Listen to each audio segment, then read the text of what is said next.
I'd say it's been pretty overwhelming. It's funny these days, like I used to come to E3 and it was like you had to wait 3 or 4 days, see how people thought because the articles came out, but now with Twitter and everything, you kind of get that instant, like literally instant feedback. I felt my phone going off while we were doing a stream earlier this morning. So it's been really positive. We've packed the demo every single time we've had it, like standing room only. And you know, everybody that's been looking at it, I think they've all found 1 or 2 features they really love. They're happy to see, whether it be tactical camera coming back, or oh hey, you revealed that guy with a mustache as a follower, or who knows, right? There's always been something cool someone's found to kind of go, oh, awesome. Let those who would destroy us step into the light. We talk a lot about how the world's kind of very open and huge. We only show one of our regions, and we're kind of multi-region for open world. But honestly, that region is so big, you could put all of Dragon Age Origins into it and it would still have left over. Right? So it's big, it's expansive, it lets you kind of pursue your own path and like jump around and leave the path wherever you want.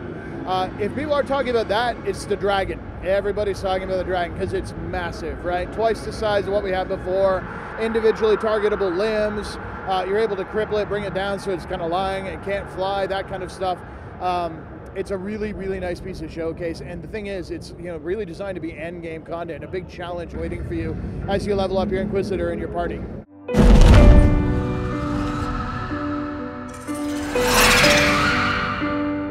Well, I mean, the thing that really colors Inquisition more than anything else is that we got a new engine, right? So we moved to Frostbite. It's a glorious piece of tech. It does all kinds of cool stuff we could never do before. The overall visual fidelity is way up, but also big open spaces and stuff. So we took that as our opportunity and the thing we wanted to kind of push on and explore. In terms of what we wanted to do, more than anything, it was to build a hybrid of DAO and DA2 and kind of build the best parts. So combat's still pretty responsive and pretty snappy. When you throw a fireball, you don't kind of wiggle your hands for an hour and then cast it. You cast it, right? And you get it out there because you want to blow that dude up.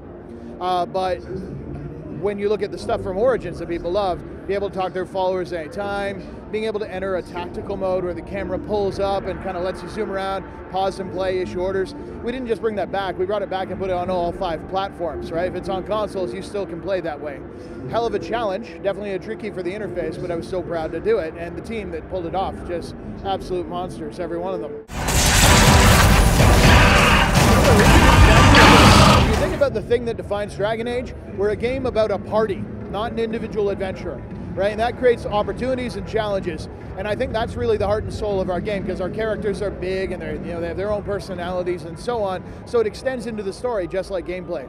So when you think about how do you coordinate, 4 people instead of just 1, but still have a fairly snappy thing, is that you have to basically build up AI. You have to let the player know that when they choose certain talents or spells, they're going to have an impact and the characters use them intelligently. But you also acknowledge there's a whole block of players that want to literally play the mastermind or the chess master, right?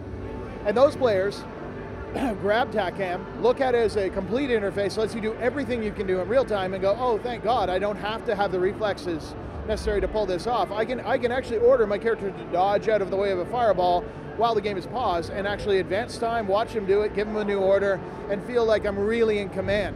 I think they're both really valid play styles. We built everything in the game to work in both modes, so hey, play your way.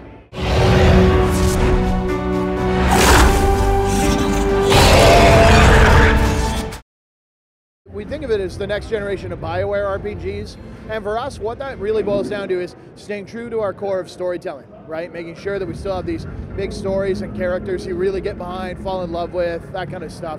But then to extend that out to the fact that the world is open and not limited, right? And we've been building in tubes for a long time.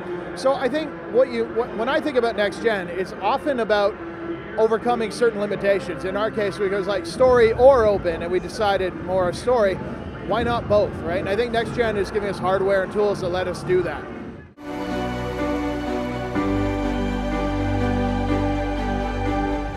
We built the whole game from the ground up so that as you play, you're gaining power for the Inquisition. That's kind of our general term for it. So whether that's outfitting your troops or spending money to hire mercenaries or any number of other activities you can do in the game, they all make your Inquisition more powerful.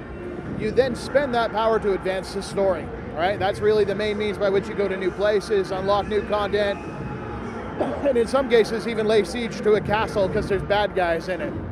So what we tried to do is make the open world feel purposeful, no matter where you are or what you're doing. You're always going to feel like you're working towards objectives you set yourself. And if we can get to the point where the player is giving themselves quests rather than us having to spoon feed it to them, I think that's open at its best. And honestly, it's kind of how I played more open world games in the past. Like, hey, I'm going to do this today. And to me, that's incredibly liberating. But then there are times when you want to come back and go, you know what, I want to engage with the story. I want to talk to this character. That's there for you too. Dragon Age Inquisition will be out October 7th on the PC, the PS4, the PS3, the Xbox One, and the Xbox 360. You will break. I will die first.